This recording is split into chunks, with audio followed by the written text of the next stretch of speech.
My name's Matt, and I will be talking with Sonny Patel about avoiding burnout and driving technological innovation in traditional industries like insurance. You have the role around the product and technology. You are the leader here, but I'm always wondering how the experience, like working at Amazon or Microsoft before, influence you, like what, in the current situation, in the current job. So maybe do you have some examples here? Yeah, and in answering this question, I can also cover a bit of my background. So I started by studying computer science both in undergrad and grad, and my first job out of after finishing my master's was as a developer. Um, and completely dating myself, but this was over 20 years ago. How time flies. So I joined, started an summer internship and continued a full-time role at Dell back in the early 2000s. And once around that time is the first time I heard about this role called product management. I wasn't as familiar with it before. This is, I think it definitely existed. There was need for it, but Microsoft was the first one to formalize a role around someone who manages the, ideation and design of a product. Was very fascinated by it. Interviewed at Microsoft, got a job, and that was my first foray into product management. Absolutely loved it, learned a lot. And after about 8 years, made a switch to Amazon, again, as a product manager. And while at Amazon, completely by accident, happy accident, got a chance to manage a cross-functional team. And this I found at the time very unique to Amazon. Now, probably a lot of other companies do it, where they carve out this role. The terminology that Amazon uses is a single-threaded owner, and the idea for one person to really lead and obsess about one product line. And you manage a team that, from an engineering perspective, handles all aspects of it, which is product management, the program management, the development of it, as well as the QA. So I got a chance to manage a team like that while I was working on the Amazon shopping app. Um, and that's really interesting. So what you mentioned that at Amazon for the first time you saw this approach when you have a leader and it's focused on let's say one product. So because I really wanted to talk to you, like now you combine the product and technology, right? The role of the CTPO, CPTO, it's kind of like getting really popular, and I kind of understand why, like to have not to have those silos, right? And the communication like at different goals. So it seems to me like more mm, better approach, let's say, under one hood, like you have everything. But how do you see it? Like, or maybe do you see the downside of it? Because I of course don't believe that everything is green on this side. Absolutely. Right. Yeah, I'm happy to talk about pros and cons because I had a chance to work in both. So, like you, my preference definitely having a combined leadership. One, I think personally, I think such a fun, gratifying job.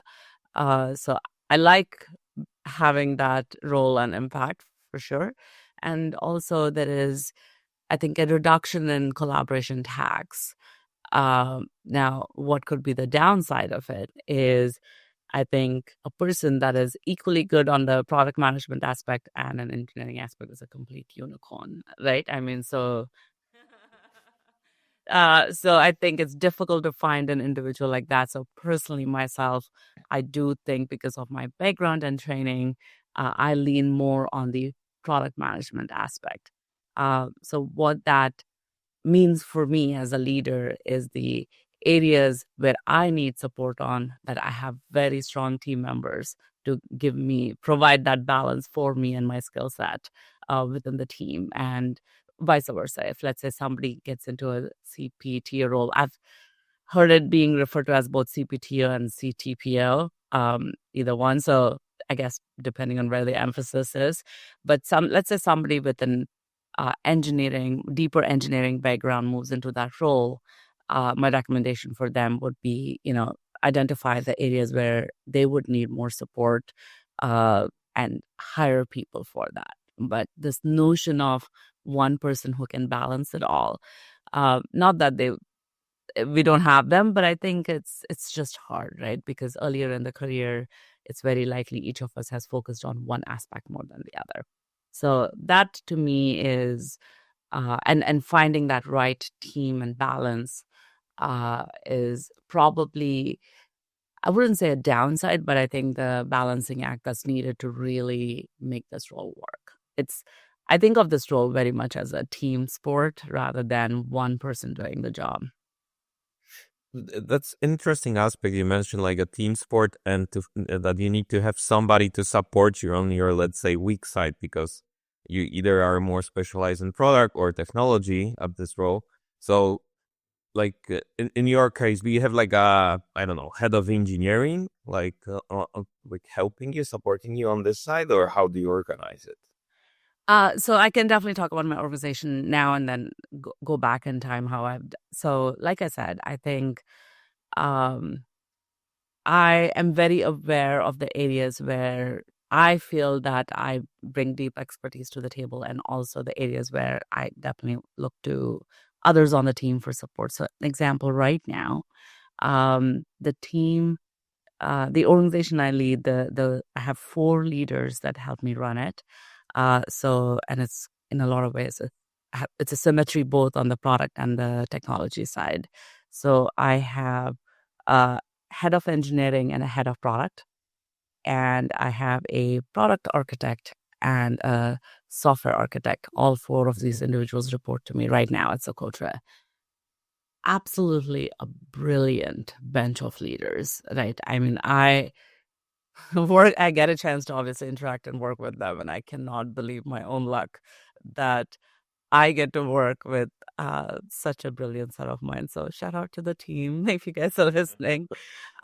So in a lot of ways, anything I'm able to do or accomplish, I attribute a lot of it to this set of 4 leaders. And so I think that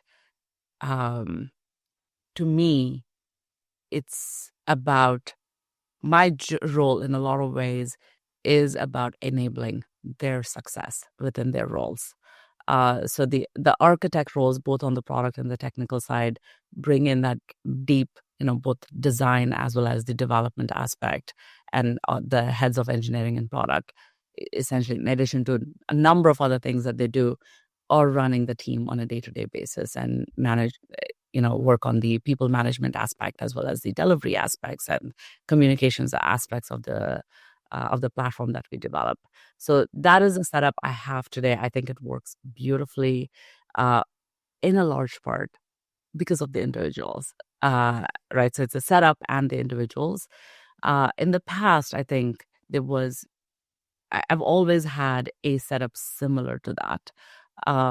And I think my job, my number one priority is ensuring I have the right people in these roles.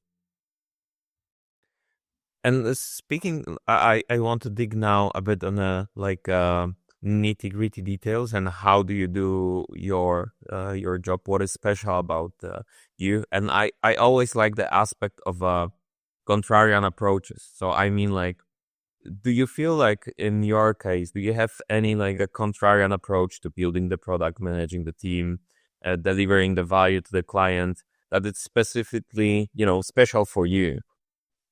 Yeah, I mean, a number of these, I can probably talk about one in particular.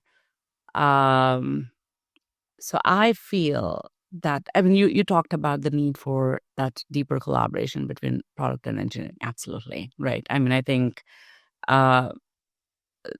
probably number one indicator of success is ensuring that product and engineering are seeing eye to eye, because And the reason I say that is because oftentimes, we're probably operating with a shortage of either resources or time or, talking about scope, right? So these are the three variables that we are usually negotiating. So, and there is a natural tension that arises because we're probably often working in an environment we are being asked to do more with less time and less resources.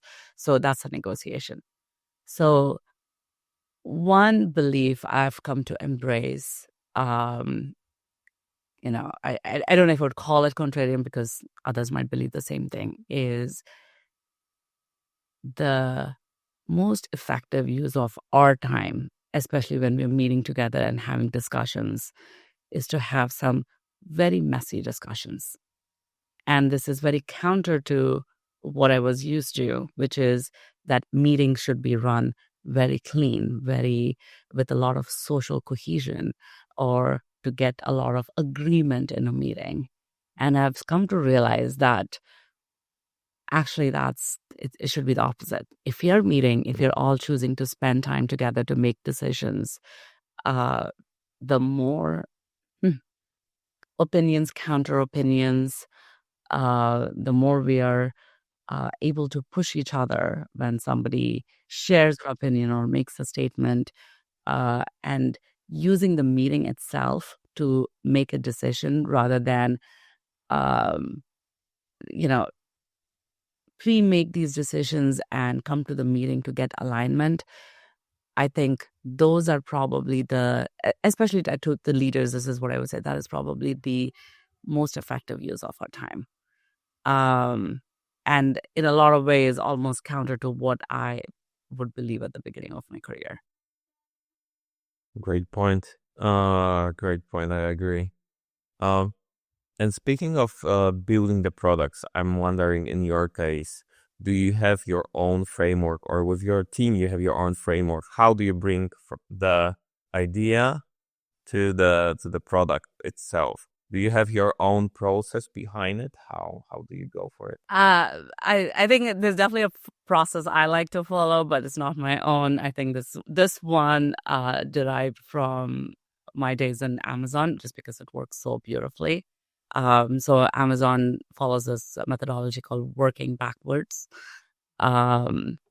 which is and the concept behind that is always start with the customer, always start with what the customer problem is that you're trying to solve, and then derive what it is that you're going to do, and then lay out the plan, right? So, but the concept is not that, and the idea is that don't propose a solution and talk about what it is that you're building, and then try to fit in with the customer need. Start with the customer need. It sounds very, basic and common sense, but it's especially now in the world of AI everywhere, we often forget because sometimes it's so easy and tempting to fall in love with our own ideas or technology and get drawn into why we should build something because it's just so cool, and not really, and then try to find a customer and that would need it, and oftentimes we avoid a lot of waste by just reversing that and starting with the customer problem.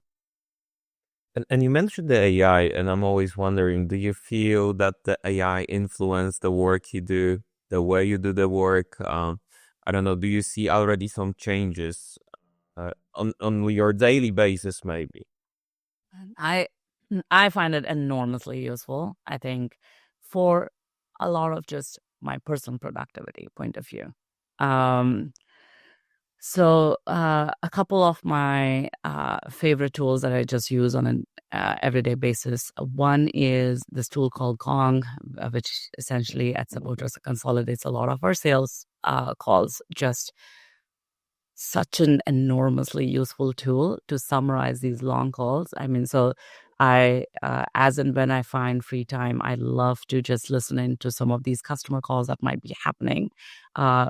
Just one of the most useful resources, way to hear feedback about either what customers have said about our platform or the needs that they're bringing to the table when evaluating our platform. Both just enormously useful feedback channels for a product. And what Gong does is just summarizes these sometimes hours-long calls into key points. So if I don't have time, it's very easy to just read and get the gist of it.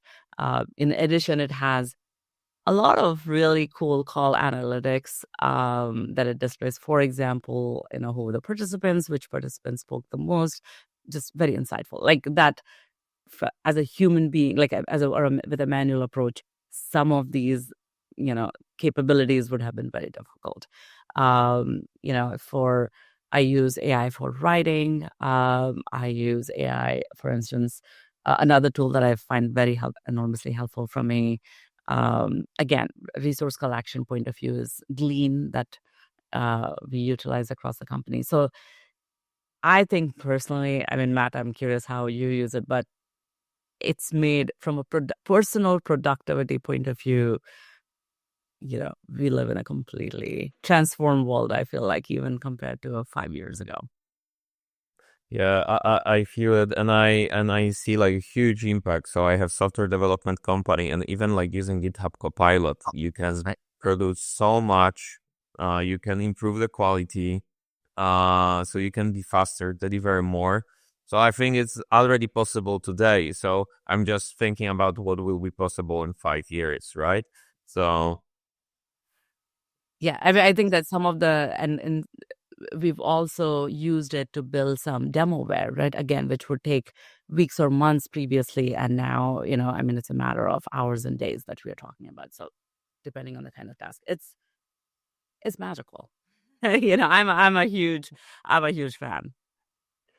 um and how about I always like to ask about the toughest time in your career. Do you recall like the challenges, like the toughest challenge that you have went through, and how this impacted your career? What have you learned from it?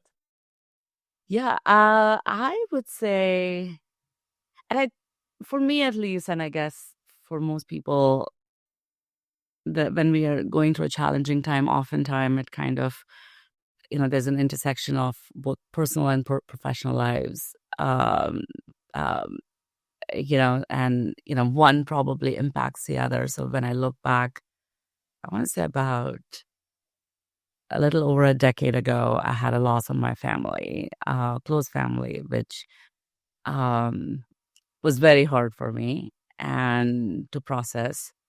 And this was around the time I was doing a part-time MBA. So I lived in Seattle, and I was doing a weekend MBA at Berkeley.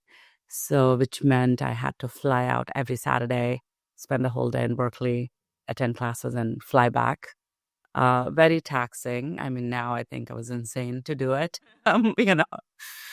Um, and also on the work side, I had just moved into a people management role, which I really wanted, but also it was, it took me out of my comfort zone. So I did not realize all of those mixing together. I think I got into the state of burnout and not realized I was in that state. And um, the way it manifested was I would go to work and I would have a bunch of things that I needed to get done and just not be able to do it. And then beating myself up about not being productive. So it was just this vicious cycle that I went down. Now when I look back, it's, now that there's so much literature about burnout, what that feels like, being able to identify, okay, that was something that obviously was, a lot brought on by like this repeated chronic stress, with things going on in personal life, makes sense. And I'm so glad for that experience, right? It really sucked to be in that state back then, but I think upon reflection, I'm so, I wouldn't say I'm happy, but I think that I'm glad that I went through that. And I think as leaders, each of us not only does it build character on a personal level, but it makes us more empathetic leaders, right? I think it has definitely improved my leadership style, I want to say. Really interesting stuff. I think like the burnout, it's the thing for most of the leaders. I had the same situation. I think that I have at least 3 or 4 times the burnout during my career. Yeah, yeah, yeah. So when I'm thinking today about it, I think it was 3 or 4 times at least. Um, but it's really hard. Nobody's talking about it, right? And like to figure it out, how to manage it, like how to go, how to, mm, I don't know, how to fight with it. It's so difficult, especially when you have a leadership role. It's like never-ending job. Right. No, and I think that even Matt, tell me if this was your experience, not even knowing what it was, right? I mean, now I'm able to talk about it and put a name to it and say that's what it was. It was so confusing, because I think we have this belief about ourselves, right? I mean, or at least I definitely thought I was the kind of person who could push through everything. And not being able to do it day after day was very disorienting, and I think that leads to its own, self-esteem issues. But I think somebody had to point it out to me. And I think there are so many things I personally learned from that experience. I also thought burnout happens when you don't like your job, but I really love my job, so, and I think that it's funny. It's the same that it's kind of similar experience I learned with biking. So my husband and I, several years ago, trained for this ride from Seattle to Portland. This is an annual bike ride that happens between the two cities, 206 miles, right? So we were training for it. And so I mean, not that I'm very athletic or anything, but I think it was very easy for me to get on a bike and go for a 20-mile ride. Um, and as we were starting to add on miles, there was a point in time, I think we were around going on these 50 or 60-mile rides. And um, again, it feels very similar to that burnout stage, but I never physically experienced a sensation where I just couldn't pedal. In the middle of the ride, I had to get down the bike, and I had to sit down and probably eat some of those, gel, caffeine gel things to be able to get back. And it's so confusing. It's like, why can I not, my brain not tell my legs to keep biking? It's very it's a very weird sensation. So to me, if I have to equate, the burnout felt like that mental fatigue where you just cannot go on. It's a great example. Like you stop and you cannot pedal anymore. It's like a sign of the burnout. It's like really cool stuff what you're saying. I'm doing the road biking, so I kind of like understand it really well.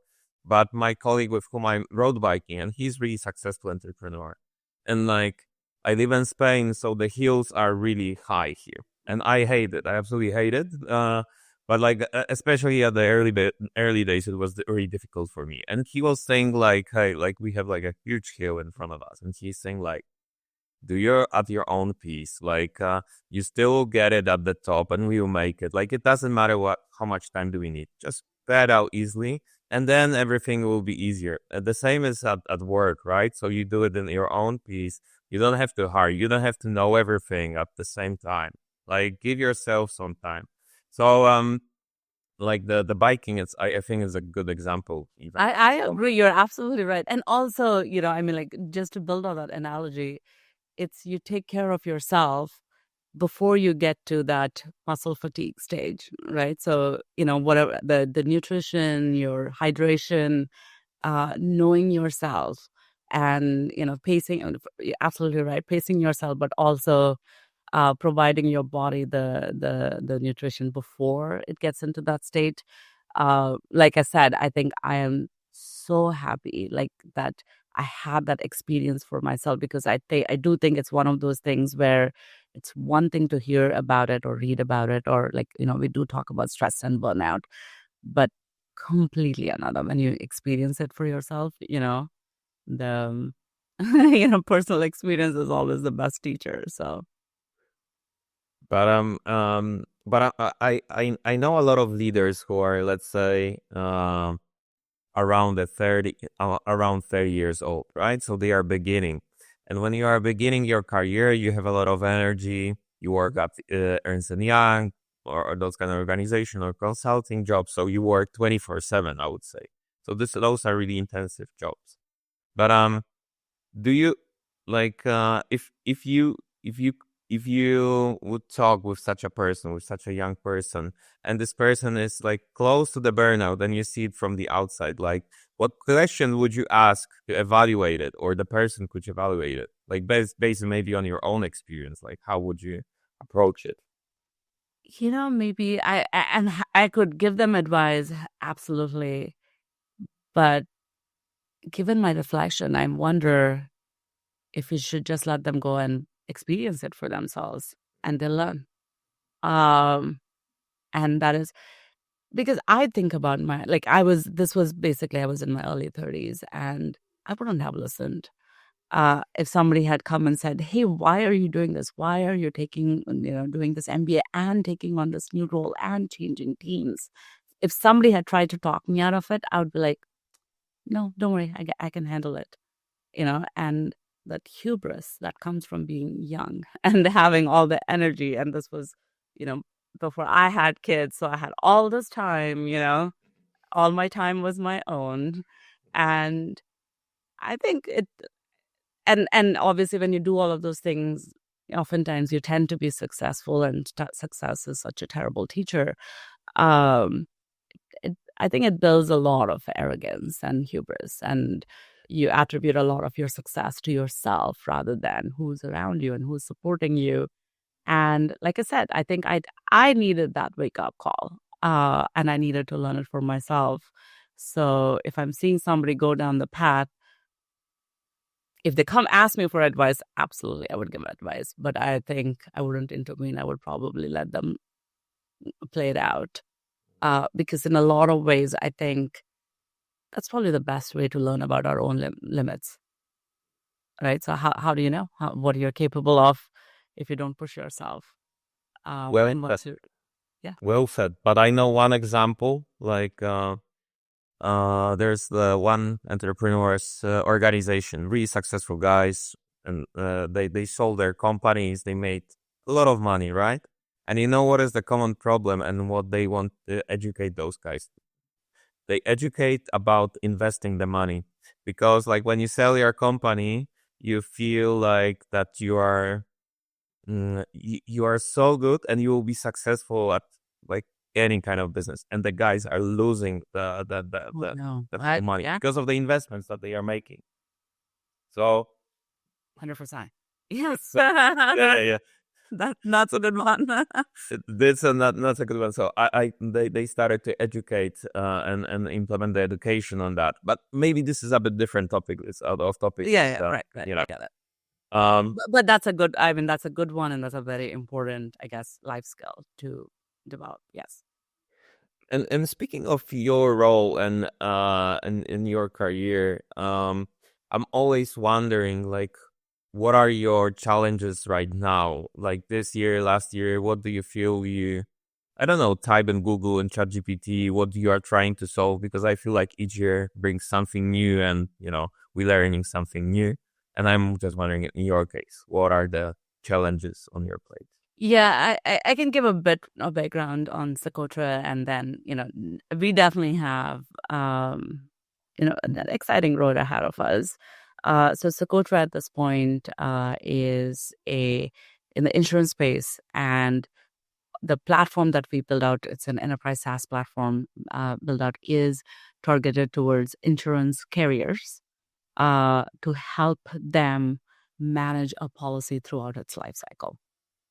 So, for example, an insurance carrier that's offering, either personal insurance products like auto and homeowners insurance, or on the commercial side, like for insurance for commercial property, commercial fleets, that sort of thing, can leverage our platform to create some of these policies and, enable the management of that policy throughout the life cycle, including, managing the billing for these policies.